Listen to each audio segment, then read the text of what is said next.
ദൈവത്തിൻ്റെ റൂഹായേ എന്നെ ശുദ്ധീകരിക്കണമേ. ദൈവത്തിൻ്റെ റൂഹായേ എന്നെ ശുദ്ധീകരിക്കണമേ. യേശുവിൻ്റെ ആത്മാവേ എന്നെ വിശുദ്ധീകരിക്കണമേ. യേശുവിൻ്റെ ആത്മാവേ എന്നെ വിശുദ്ധീകരിക്കണമേ. തിരുരക്തത്താൽ കഴുകണമേ. യേശുവിൻ്റെ രക്തത്താൽ കഴുകണമേ. തിരുരക്തത്താൽ കഴുകണമേ. യേശുവിൻ്റെ രക്തത്താൽ കഴുകണമേ. ദൈവത്താൽ എത്രയും സ്നേഹിക്കപ്പെടുന്ന സഹവൈദികരെ, പ്രിയ മാതാപിതാക്കളെ, സഹോദരി സഹോദരന്മാരെ, നമ്മെ ഓരോരുത്തരെയും സംബന്ധിച്ചിടത്തോളം വളരെ അനുഗ്രഹീത ദിവസങ്ങളിലൂടെ, നിമിഷങ്ങളിലൂടെ കടന്നു പോകുകയാണ്. ദൈവത്തെ തിരിച്ചറിഞ്ഞ്, ദൈവത്തെ മുറുകെ പിടിച്ച്, എൻ്റെ ജീവിതത്തിൻ്റെ എല്ലാമായി ദൈവത്തെ ജീവിതത്തിലേക്ക് സ്വീകരിച്ചുകൊണ്ട് സമാധാനത്തിലും സന്തോഷത്തിലും ഒരു മാതൃകാപരമായ ജീവിതം നയിക്കുവാനുള്ള ആഗ്രഹത്തോടുകൂടി ദൈവ സാന്നിധ്യത്തിലേക്ക് കടന്നു വന്നിരിക്കുകയാണ് നാം ഓരോരുത്തരും. ഈ ദിവസങ്ങൾ തീർച്ചയായിട്ടും വിശ്വാസപൂർവ്വം നിങ്ങൾ ദൈവ സാന്നിധ്യത്തിൽ ചെലവഴിക്കുകയാണെങ്കിൽ അനുഗ്രഹീത ദിവസങ്ങളാക്കി ഇത് നമുക്ക് മാറ്റുവാൻ സാധിക്കും. നമുക്ക് വചനത്തിലേക്ക് കടക്കാം. ജീവിതം ഒരു യാത്രയാണ്.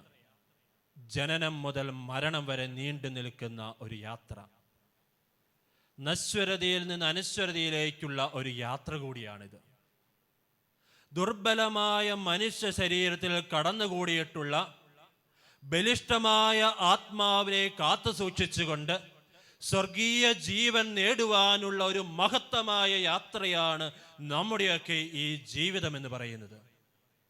ഈ ജീവിതം പ്രിയമുള്ളവരെ മനോഹരമാകണമെങ്കിൽ, സന്തോഷപൂർണമാകണമെങ്കിൽ, സമാധാനപൂർണമാകണമെങ്കിൽ നാം ഓരോരുത്തരും കർത്താവിനോടുകൂടെ യാത്ര ചെയ്യേണ്ടിയിരിക്കുന്നു. കർത്താവ് നമ്മുടെ മാർഗവും മാർഗദർശിയുമായി മാറേണ്ടിയിരിക്കുന്നു. നമ്മുടെ ഓരോ യാത്രകളും ദൈവത്തോട് കൂടിയായിരിക്കുമ്പോൾ, ദൈവത്തോടൊപ്പമായിരിക്കുമ്പോൾ നമുക്ക് നമ്മുടെ ജീവിതത്തിൽ വിജയം കണ്ടെത്തുവാൻ സാധിക്കും. അനേക വർഷങ്ങളായിട്ട് ക്രൈസ്തവ ജീവിതം നയിക്കുന്നവരാണ് നാം ഓരോരുത്തരും. വിശുദ്ധ കുർബാനയിൽ പങ്കെടുക്കുന്നു, ആരാധനകളിൽ ആചാരങ്ങളിലൊക്കെ പങ്കെടുക്കുന്നു, ധ്യാനങ്ങളിൽ പങ്കെടുക്കുന്നു. എത്രമാത്രം യേശുനാഥനെ എൻ്റെ വ്യക്തി ജീവിതത്തിൽ എനിക്ക് അനുഭവിക്കുവാൻ സാധിച്ചു എന്ന് നാം ചിന്തിക്കേണ്ടിയിരിക്കുന്നു. എത്രമാത്രം ഈ യേശുനാഥനെ എൻ്റെ വ്യക്തി ജീവിതത്തിലെ മാർഗവും മാർഗദർശിയുമായിട്ട് എനിക്ക് കാണുവാൻ സാധിക്കുന്നു. എത്രമാത്രം ക്രിസ്തുവിൽ നവീകരിക്കപ്പെട്ട വ്യക്തിത്വത്തിന് ഉടമകളാകുവാൻ നമുക്ക് സാധിക്കുന്നു. ഇതൊക്കെയാണ് ഇന്ന് വചനം നമ്മോട് ചിന്തിക്കുവാൻ വേണ്ടിയിട്ട് ആഹ്വാനം ചെയ്യുന്നത്. സ്നേഹമുള്ളവരെ, ഇന്ന് നാം ജീവിക്കുന്നുണ്ടെങ്കിൽ അത് ക്രിസ്തുവിലുള്ള ജീവിതമായിരിക്കണം. ഇന്ന് നാം സത്യത്തിൽ വിശ്വസിക്കുന്നുണ്ടെങ്കിൽ യേശുവാണ് യഥാർത്ഥ സത്യം എന്നുള്ള വിശ്വാസമായിരിക്കണം. ഇന്ന് നാം നന്മ ചെയ്യുന്നുണ്ടെങ്കിൽ, നന്മയുടെ വഴിയിലൂടെ സഞ്ചരിക്കുന്നുണ്ടെങ്കിൽ അതിൻ്റെ ആരംഭവും അതിൻ്റെ ഉത്ഭവവും അതിൻ്റെ മാർഗവും മാർഗദർശിയും യേശു മാത്രമായിരിക്കണം. ഹല്ലേലൂയ, ഹല്ലേലൂയ, ഹല്ലേലൂയ. പ്രിയമുള്ളവർ, അതുകൊണ്ടാണ് യോഹന്നാൻ എഴുതിയ സുവിശേഷം 14-ാം അധ്യായം 6-ാം വചനം പറയുന്നത്, ഞാനാണ് വഴിയും സത്യവും ജീവനും, എന്നിലൂടെ അല്ലാതെ ആരും പിതാവിൻ്റെ അടുക്കിലേക്ക് പോകുന്നില്ല. ഞാനാണ് വഴിയും സത്യവും ജീവനും, എന്നിലൂടെ അല്ലാതെ ആരും പിതാവിൻ്റെ അടുക്കിലേക്ക് പോകുന്നില്ല. ആരെങ്കിലും സ്വർഗജീവിതം ആഗ്രഹിക്കുന്നുണ്ടെങ്കിൽ, ആരെങ്കിലും സ്വർഗീയ അനുഭവം ആഗ്രഹിക്കുന്നുണ്ടെങ്കിൽ അവർ ദൈവത്തിൽ വിശ്വാസമിട്ടുകൊണ്ട്, ദൈവത്തെ മുറുകെ പിടിച്ചുകൊണ്ട് ജീവിതം മുന്നോട്ട് നയിക്കേണ്ടിയിരിക്കുന്നു. ഈ യേശുനാഥനെ എപ്രകാരമാണ് നാം സ്വീകരിക്കേണ്ടത്? ആരാണ് ഈ വ്യക്തി എന്നൊക്കെ ഇന്നത്തെ സുവിശേഷം നമുക്ക് വെളിപ്പെടുത്തി തരികയുണ്ടായി. നിക്കോദെമസിന്റെ വാക്ക് കടമെടുത്ത് പറയുകയാണെങ്കിൽ പ്രിയമുള്ളവരെ, നിക്കോദെമസ് പറയുകയാണ്, യേശുനാഥൻ ദൈവത്തിന്റെ പുത്രനാണ്, അല്ലെങ്കിൽ ദൈവത്തിൽ നിന്ന് വന്ന ഗുരുവാണ് എന്ന്. അതുപോലെ തന്നെ ഈ യേശുനാഥനെ നാം എപ്രകാരം സ്വീകരിക്കണമെന്ന്, എങ്ങനെയാണ് നമ്മുടെ ജീവിതത്തിലേക്ക് സ്വീകരിക്കേണ്ടത് എന്ന് യേശുവിന്റെ വാക്കുകൾ കടമെടുത്ത് പറയുകയാണെങ്കിൽ ഇങ്ങനെയാണ്: ആത്മാവിനാലും ജലത്താലും വീണ്ടും ജനിച്ചുകൊണ്ട് യേശുവിൽ പുതിയ വ്യക്തിത്വത്തിന് ഉടമകളായിക്കൊണ്ട് നവീകരിക്കപ്പെട്ടുകൊണ്ട് നാം ലോകമാസകലം യേശുവിനെ സമൂഹത്തിന് വെളിപ്പെടുത്തി കൊടുക്കേണ്ടിയിരിക്കുന്നു. Hallelujah, hallelujah. പ്രിയമുള്ളവരെ, സുവിശേഷത്തിൽ കൃത്യമായിട്ട് നാം വായിച്ചു കേട്ടു. നിക്കോദെമസ് ഇരുളിൻ്റെ മറവിലാണ് യേശുവിൻ്റെ അടുക്കലേക്ക് കടന്നു വരുന്നത്. യോഹന്നാന്റെ സുവിശേഷം നാം സൂക്ഷിച്ച് വീക്ഷിക്കുകയാണെങ്കിൽ നമുക്ക് മനസ്സിലാക്കുവാൻ പറ്റുന്ന ഒരു വലിയ സത്യമുണ്ട്. ഇരുളിന് പാപം, മരണം, വിശ്വാസമില്ലായ്മ എന്നൊക്കെയാണ് യോഹന്നാൻ വെളിപ്പെടുത്തുന്നത്, അല്ലെങ്കിൽ അർത്ഥമാക്കുന്നത്. അതായത് യഹൂദ പ്രമാണിയും ഇസ്രായേലിന്റെ നേതാവുമായ നിക്കോദെമസ് വിശ്വാസമില്ലായ്മയിൽ നിന്ന് വിശ്വാസത്തിലേക്ക് കടന്നു വരികയാണ്. വിശ്വാസമില്ലായ്മയായ ആ ഇരുളിൽ നിന്ന് പ്രകാശമായ മിശിഹായിലേക്ക് കടന്നു വരികയാണ്. യേശു ദൈവമാണ് എന്നുള്ള വിശ്വാസത്തെക്കാൾ ഉപരിയായിട്ട് യേശുനാഥൻ പ്രവർത്തിച്ച അടയാളങ്ങളും അത്ഭുതങ്ങളും രോഗശാന്തിയുമൊക്കെയാണ് ഈ നിക്കോദെമസിനെ യേശുവിന്റെ അടുക്കലേക്ക് അടുപ്പിക്കുന്നത്, അല്ലെങ്കിൽ ആകർഷിക്കുന്നത്. യേശുനാഥന്റെ അടുക്കൽ ചെല്ലുമ്പോൾ പാപത്തിൽ നിന്ന് കഴിയുന്ന നിക്കോദെമസ്, അന്ധകാരത്തിന്റെ അടിമത്തത്തിൽ കഴിയുന്ന നിക്കോദെമസ് യേശുവിന്റെ അടുത്ത് വന്ന് പറയുന്ന വചനങ്ങൾ പ്രിയമുള്ളവരെ വളരെ ശ്രദ്ധേയമാണ്. കർത്താവേ, നീ ദൈവത്തിൽ നിന്ന് വന്ന ഗുരുവാണ്. ദൈവം നിന്റെ കൂടെയില്ലെങ്കിൽ, നീ ദൈവത്തോടൊപ്പമല്ലെങ്കിൽ നിനക്ക് ഈ അത്ഭുത പ്രവർത്തികൾ ചെയ്യുവാൻ സാധിക്കുകയില്ല. നീ ഇതൊക്കെ ചെയ്യുന്നതിന് കാരണം നീ ദൈവത്തിന്റെ പുത്രനാണ്, അല്ലെങ്കിൽ ദൈവത്തിൽ നിന്ന് വന്ന വലിയ ഗുരുവാണ് എന്നുള്ള പ്രഘോഷണം. നമ്മുടെയൊക്കെ സാധാരണ ഭാഷയിൽ പറയുകയാണെങ്കിൽ നിക്കോദെമസ് യേശുവിനെ വാക്കുകൾ കൊണ്ട് സുഖിപ്പിക്കുകയാണ്, സന്തോഷിപ്പിക്കുകയാണ്. വാക്കുകൾ കേട്ട് ഉയരുമെന്ന്, അല്ലെങ്കിൽ ജീവിതത്തിൽ സന്തോഷം തോന്നുമെന്നാണ് നിക്കോദെമസ് വിചാരിച്ചത്. എന്നാൽ യേശു നിക്കോദെമസിനോട് പറയുകയാണ്, നീ നിന്റെ നാവുകൾ കൊണ്ട് യേശുവിനെ സ്തുതിക്കുന്നതിനേക്കാൾ ഉപരിയായിട്ട് നീ പൂർണ്ണമായിട്ടും ഞാൻ ദൈവത്തിൽ നിന്ന് വന്ന ഗുരുവാണ് എന്ന് വിശ്വസിക്കുന്നുണ്ടെങ്കിൽ, ഞാൻ ദൈവപുത്രനാണ് എന്ന് വിശ്വസിക്കുന്നുണ്ടെങ്കിൽ, പ്രിയമുള്ള നിക്കോദെമസേ, നീ ചില കടമകൾ നിന്റെ ജീവിതത്തിൽ നിർവഹിക്കേണ്ടിയിരിക്കുന്നു. ഇന്ന് നീ നിന്റെ ജീവിതത്തിൽ ചില കർത്തവ്യങ്ങൾ പൂർത്തിയാക്കേണ്ടിയിരിക്കുന്നു. നിന്റെ വാക്കുകൾ കൊണ്ടായില്ല, മറിച്ച് നിന്റെ ജീവിതം കൊണ്ട്, നിന്റെ വ്യക്തിത്വം കൊണ്ട്. അതുകൊണ്ടാണ് യേശു നിക്കോദെമസിനോട് പറയുന്നത്, വാക്കുകൾ പോരാ, ജലത്താലും ആത്മാവിനാലും നീ വീണ്ടും ജനിക്കേണ്ടിയിരിക്കുന്നു. നീ ക്രിസ്തുവിൽ നവീകരിക്കപ്പെട്ട വ്യക്തിക്ക് ഉടമയാകേണ്ടിയിരിക്കുന്നു, അല്ലെങ്കിൽ വ്യക്തിയായിട്ട് മാറേണ്ടിയിരിക്കുന്നു. സ്നേഹമുള്ളവരെ, നമ്മുടെയൊക്കെ ജീവിതത്തിലേക്ക് തിരിഞ്ഞു നോക്കാം. പലപ്പോഴും ഞാൻ ആദ്യം പറഞ്ഞതുപോലെ ആചാരാനുഷ്ഠാനങ്ങളിലൂടെ, ധ്യാനങ്ങളിലൂടെ, വിശുദ്ധ കുർബാനയിലൂടെ, കുദാശകളിലൂടെ ഒക്കെ നാം ദൈവത്തെ പലപ്പോഴും സ്തുതിക്കാറുണ്ട്, പുകഴ്ത്തി പറയാറുണ്ട്. യേശു ഇന്ന് നാം ഓരോരുത്തരോടും പറയുകയാണ്, കർത്താവേ സ്തോത്രം, കർത്താവേ നന്ദി, നീ ദൈവത്തിൽ നിന്ന് വന്ന ഗുരുവാണ് എന്ന് പറയുന്നതിനേക്കാൾ ഉപരിയായിട്ട് നിന്റെ ജീവിതത്തിലേക്ക് ഈ യേശുനാഥനെ സ്വീകരിച്ചുകൊണ്ട് യേശുവിൽ നവീകരിക്കപ്പെട്ട വ്യക്തിയായിട്ട് നാം മാറേണ്ടിയിരിക്കുന്നു. ചിന്തിച്ചു നോക്കാം, എത്രമാത്രം ക്രിസ്തുവിൽ നവീകരിക്കപ്പെട്ട വ്യക്തിത്വത്തിന് നമുക്ക് ഉടമയാകുവാൻ സാധിക്കുന്നുണ്ട് എന്ന്.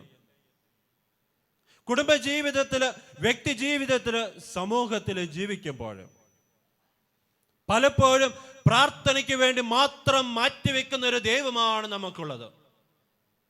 പള്ളിയിലായിരിക്കുമ്പോൾ സന്ധ്യാപ്രാർത്ഥനകൾ ചെല്ലുമ്പോഴൊക്കെ കൈകൾ ഉയർത്തി ദൈവത്തെ സ്തുതിച്ചതിന് ശേഷം അതിനുശേഷം എന്താണ് നമ്മുടെ ജീവിതത്തിൽ സംഭവിക്കുന്നത്? കുടുംബ കലഹങ്ങൾ, വിദ്വേഷം, വെറുപ്പ്, ദുർശീലങ്ങൾ, ദുർവിചാരങ്ങൾ നിമിത്തം നമ്മുടെ ജീവിതത്തെ നാം അശുദ്ധമാക്കുകയാണ്. ഇവിടെയൊക്കെയാണ് നാം ഓരോരുത്തരും നിക്കോദെമസിനെ പോലെ ജീവിക്കുന്ന വ്യക്തികളായിട്ട് മാറുന്നത്. ദൈവം നാം ഓരോരുത്തരോടും പറയുകയാണ്, ഇന്ന് നാം ഓരോരുത്തരും ജലത്താലും ആത്മാവിനാലും വീണ്ടും ജനിക്കേണ്ടിയിരിക്കുന്നു. നവീകരിക്കപ്പെട്ട വ്യക്തിത്വത്തിന് ഉടമയാകേണ്ടിയിരിക്കുന്നു. നമ്മുടെ ബൈബിളിൽ ഇതിന് ഉദാഹരണമായിട്ട് നല്ലൊരു വ്യക്തിയെ നമുക്ക് കാണിച്ചു തരുന്നുണ്ട്, വിശുദ്ധ പൗലോസ്ലീഹ. നമുക്കറിയാം, അധികാരത്തിന്റെ അടിമത്തത്തിൽ നിയമങ്ങളുടെ അറിവിൽ കഴിഞ്ഞിരുന്ന പൗലോസ്ലീഹ വർഷക്കാലത്തോളം ദൈവത്തെ അറിയുന്നതിനു മുൻപ് ക്രിസ്തു മതത്തെ അടിച്ചമർത്തുവാൻ വേണ്ടിയിട്ട് ക്രിസ്തീയ വിശ്വാസികളെ പീഡിപ്പിച്ചുകൊണ്ട് ജീവിച്ചിരുന്ന ഒരു വ്യക്തി ദൈവവചനം ശ്രവിക്കുകയുണ്ടായി. കർത്താവ് സഹോദരനെ വിളിക്കുകയാണ് ദൈവത്തിൻ്റെ വചനം പ്രഘോഷിക്കുവാൻ വേണ്ടിയിട്ട്. അത്രയും നാള് ക്രിസ്തു മതത്തെ, ക്രിസ്തീയ വിശ്വാസികളെ പീഡിപ്പിച്ചുകൊണ്ടിരുന്ന വ്യക്തി ദൈവത്തിൻ്റെ വചനം ശ്രവിച്ചപ്പോൾ, ദൈവത്തിൻ്റെ വചനം ജീവിതത്തിൽ സ്വീകരിച്ചപ്പോൾ, പ്രിയമുള്ളവരെ, പീഡിപ്പിക്കുന്ന വ്യക്തി പ്രഘോഷിക്കുന്ന വ്യക്തിയായിട്ട് മാറുകയാണ്. വചനത്തിൻ്റെ ശക്തി, വചനത്തിൻ്റെ അനുഗ്രഹ കൃപകള് പൗലോസ്ലീഹയുടെ ജീവിതത്തിലേക്ക് ഒഴുകുകയാണ്. അതുകൊണ്ടാണ് ഇന്ന് ഗലാത്യക്കാരുടെ ലേഖനത്തിൽ നാം വായിച്ചു കേട്ടതുപോലെ പൗലോസ്ലീഹ വിശ്വാസപൂർവ്വം പറയുകയാണ്, ഇനി മുതൽ ഞാനല്ല, ക്രിസ്തുവാണ് എന്നിൽ ജീവിക്കുന്നത് എന്ന്. എൻ്റെ ഈ ലോക സുഖങ്ങൾ, അധികാരങ്ങളെല്ലാം ഞാൻ ഉപേക്ഷിച്ച് കർത്താവിൽ നവീകരിക്കപ്പെട്ട വ്യക്തിത്വത്തിന് ഉടമയാകുകയാണ് എന്ന്. സ്നേഹമുള്ളവരെ, ഈ മനോഹരമായ ആഹ്വാനം ദൈവം നമുക്ക് നൽകുമ്പോൾ നമ്മുടെ ജീവിതത്തിലും ഒരു നവീകരണത്തിനുള്ള ഉൾവിളി ദൈവം നമുക്ക് ഓരോരുത്തർക്കും നൽകുകയാണ്. നിക്കോദെമസിനെ പോലെ പലപ്പോഴും വിശ്വാസമില്ലാതെ നാം കടന്നു വന്നെന്നിരിക്കാം.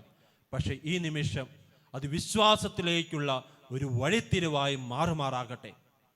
പലപ്പോഴും പൗലോസ്ലീഹയെ പോലെ ഈ ലോക സുഖങ്ങൾക്ക് വേണ്ടിയിട്ട്, അധികാരത്തിന് വേണ്ടിയിട്ട്, പണത്തിന് വേണ്ടിയിട്ട്, സ്വാധീനത്തിന് വേണ്ടിയിട്ട് നമ്മൾ ദൈവത്തെ തള്ളി പറഞ്ഞ അവസ്ഥകൾ ഉണ്ടായിരുന്നായിരിക്കാം, ധിക്കരിച്ച അവസ്ഥകൾ ഉണ്ടായിരുന്നായിരിക്കാം.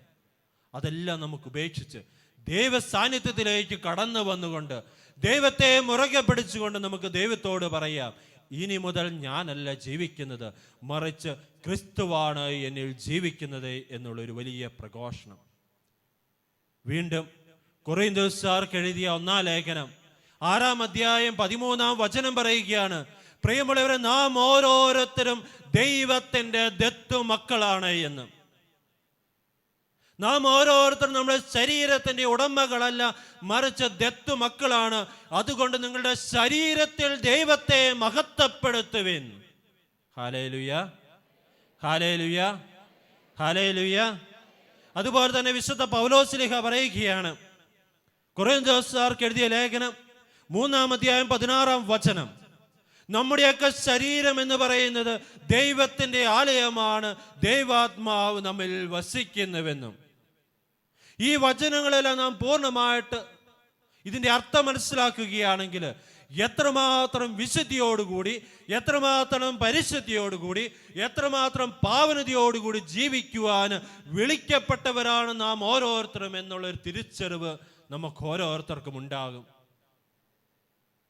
ഇന്ന് ദൈവം ആഗ്രഹിക്കുന്നത് ഒരു ദേവാലയ ശുദ്ധീകരണമാണ്. യോഹന്നാന്റെ സുവിശേഷം 2-ാം അധ്യായം 13 മുതലുള്ള വചനങ്ങളിൽ നമുക്കറിയാം, യേശുനാഥൻ ഒരു ദേവാലയ ശുദ്ധീകരണം നടത്തുന്നതിനെ കുറിച്ച് നാം വായിക്കാറുണ്ട്. ഇവിടെ ദൈവം ആ ദേവാലയത്തിലേക്ക് കടന്നു ചെന്ന് വളരെ തീക്ഷണമായ ആഗ്രഹത്തോടുകൂടി ആ ദേവാലയത്തെ ശുദ്ധീകരിക്കണമെന്നുള്ളൊരു ചിന്താഗതിയോടുകൂടി ദൈവം അവിടെ നടത്തിക്കൊണ്ടിരുന്ന എല്ലാ കച്ചവടക്കാരെയും ആട്ടി പുറത്താക്കുകയാണ്. പലപ്പോഴും നമ്മൾ ഈ വചനം വായിക്കുമ്പോൾ നമ്മൾ വിചാരിക്കും, ജെറുസലേം ദേവാലയത്തിലെ ആ വലിയ ശുദ്ധീകരണത്തെക്കുറിച്ചാണ് ദൈവം ആഗ്രഹിക്കുന്നത് എന്ന്. എന്നാൽ നമുക്കറിയാം 2-ാം അധ്യായം 19-ാം വചനം പറയുകയാണ്, നിങ്ങൾ ഈ ദേവാലയം നശിപ്പിക്കുക, 3 ദിവസം കൊണ്ട് ഞാൻ ഈ ദേവാലയം പുനഃസ്ഥാപിക്കുമെന്ന്. യേശുനാഥൻ ഉദ്ദേശിക്കുന്നത് പ്രിയമുള്ളവരെ തൻ്റെ ശരീരമാകുന്ന ദേവാലയമാണ്. നമ്മുടെ ശരീരമാകുന്ന ദേവാലയത്തിൻ്റെ മരണത്തെയും പുനരുദ്ധാനത്തെയുമാണ് യേശുനാഥൻ സൂചിപ്പിക്കുന്നത്. ഇന്ന് യേശുനാഥൻ പറയുകയാണ്, ദേവാലയമാകുന്ന നമ്മുടെ ഓരോരുത്തരുടെയും ശരീരം, ദൈവം വസിക്കുന്ന നമ്മുടെ ഹൃദയം, ദൈവത്തിൻ്റെ പരിശുദ്ധമായ നമ്മുടെയൊക്കെ ആലയം വിശുദ്ധീകരിക്കേണ്ടിയിരിക്കുന്നു, പവിത്രീകരിക്കേണ്ടിയിരിക്കുന്നു. അത് പൂർണ്ണമായിട്ടും ദൈവത്തിൻ്റെ ആലയമായിട്ട്, പരിശുദ്ധിയുടെ പാവനതയുടെ ആലയമായിട്ട് നാം ഓരോരുത്തരും മാറ്റേണ്ടിയിരിക്കുന്നു. ഹല്ലേലൂയ, ഹല്ലേലൂയ, ഹല്ലേലൂയ. പ്രിയമുള്ളവർ, നമ്മുടെ വ്യക്തി ജീവിതത്തിലും നമ്മുടെ കുടുംബ ജീവിതത്തിൽ കടന്നുകൂടിയിട്ടുള്ള ഈ കച്ചവടങ്ങൾ, ഈ ആവശ്യമില്ലാത്ത മോശപ്പെട്ട ദുശീലങ്ങൾ, ദുർവിചാരങ്ങൾ, ചിന്തകൾ, പാപക്കറകൾ, പാപ സാഹചര്യങ്ങളെല്ലാം ഇന്ന് നാം കഴുകി വിശദീകരിക്കുവാനാണ് ദൈവം നാം ഓരോരുത്തരോടും ആഹ്വാനം ചെയ്യുന്നത്. അത് സാധിച്ചെങ്കിൽ ദൈവം നമ്മിൽ വാസമർപ്പിക്കും. ഓരോ വിശുദ്ധ കുർബാനയും ഇതിനുള്ളൊരു അവസരമാണ്. ഓരോ കൂദാശകളും ഇതിനുള്ളൊരു അവസരമാണ്. ഓരോ ധ്യാനങ്ങളും ഇതിനുള്ള അവസരമാണ്. പൂർണ്ണമായിട്ടും ഒരു വിശദീകരിക്കപ്പെട്ട, നവീകരിക്കപ്പെട്ട വ്യക്തിത്വത്തിന് ഉടമയാകുവാനുള്ള അനുഗ്രഹീത നിമിഷങ്ങൾ. സ്നേഹമുള്ളവരെ, വചനം നമ്മോട് ആഹ്വാനം ചെയ്യുന്നത് പോലെ തന്നെ നമ്മുടെ ജീവിതത്തിലേക്ക് ഒരു നിമിഷം നമുക്ക് തിരിഞ്ഞു നോക്കാം. എത്രമാത്രം യോഗ്യതയോടുകൂടി, എത്രമാത്രം വിശുദ്ധിയോടുകൂടി, എത്രമാത്രം പരിശുദ്ധിയോടുകൂടിയാണ് ഞാൻ ഇന്ന് ഈ ബലിയിൽ പങ്കെടുക്കുന്നത് എന്ന്. ഇന്ന് ഈ വിശുദ്ധ കുർബാനയിൽ യേശുനാഥൻ എൻ്റെ ജീവിതത്തിലേക്ക് സ്വീകരിക്കുമ്പോൾ എനിക്ക് ഒരു ദൈവത്തിൻ്റെ ആലയമായിട്ട് മാറുവാൻ സാധിക്കുമോ എന്ന്.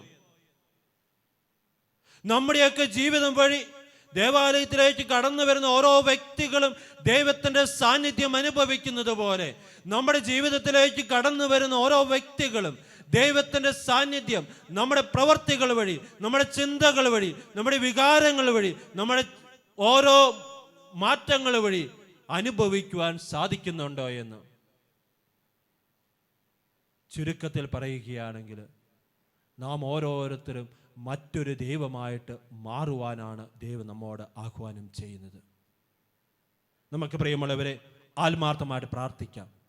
കർത്താവിന് തിരുരക്തത്താൽ, അവിടുത്തെ തിരുഹൃദയത്തിൽ നിന്നൊഴുകിയ തിരുരക്തത്താൽ കാൽവരി മലമുകളിൽ നമുക്ക് വേണ്ടി ജീവൻ ബലി കഴിച്ച യേശുനാഥൻ, അവസാനത്തുള്ള രക്തം വരെ ചൊരിഞ്ഞ യേശുനാഥൻ, ക്ഷമാശീലനായ യേശുനാഥൻ, നമുക്ക് വേണ്ടി ജീവൻ ബലി കഴിച്ച യേശുനാഥൻ ഈ നിമിഷം അവിടുത്തെ തിരുഹൃദയത്തിൽ നിന്ന് രക്തമൊഴുക്കി നമ്മെ ഓരോരുത്തരെയും വിശദീകരിക്കുമാറാകട്ടെ, നവീകരിക്കപ്പെടുമാറാകട്ടെ. അത് മാത്രമായിരിക്കണം നമ്മുടെ ആഗ്രഹം. അങ്ങനെ കർത്താവിൽ നവീകരിക്കപ്പെട്ട് പുതിയ വ്യക്തികളായി മാറിക്കൊണ്ട് നിക്കോദെമസിനെ പോലെ നാവുകൾ കൊണ്ട് മാത്രം പ്രഘോഷിക്കാതെ ജീവിതം കൊണ്ട് ദൈവത്തെ പ്രഘോഷിക്കുവാനുള്ള കൃപയ്ക്ക് വേണ്ടിയിട്ട് നമുക്ക് ആത്മാർത്ഥമായിട്ട് പ്രാർത്ഥിക്കാം. ഒരു നിമിഷം നമുക്കെല്ലാവർക്കും കണ്ണുകളടച്ച് കൈകൾ കൂപ്പി ദൈവത്തിൻ്റെ സാന്നിധ്യത്തിലേക്ക് ദൈവത്തെ അനുഭവിച്ചറിയാം. വചനത്തിൻ്റെ അർത്ഥം നമുക്കൊരിക്കൽ കൂടി പൂർണ്ണമായിട്ട് നമുക്ക് മനസ്സിലാക്കാം. എല്ലാവരും ആത്മാർത്ഥമായിട്ട് പ്രിയമുള്ളവരെ നമുക്ക് പ്രാർത്ഥിക്കാം. വിശ്വാസത്തോടു കൂടി ആയിരിക്കട്ടെ. കർത്താവിൻ്റെ കൃപയാൽ, കർത്താവിൻ്റെ ശക്തിയാൽ ഈ ദിവസങ്ങൾ, പ്രത്യേകിച്ചും ഈ അനുഗ്രഹീത ദിവസങ്ങൾ, നവീകരിക്കപ്പെട്ട വ്യക്തിത്വത്തിന് ഉടമകളാകുവാനുള്ള അവസരം നല്ലവനായ യേശുനാഥ ഞങ്ങൾക്ക് ഓരോരുത്തർക്കും ആകുമാറാകട്ടെ.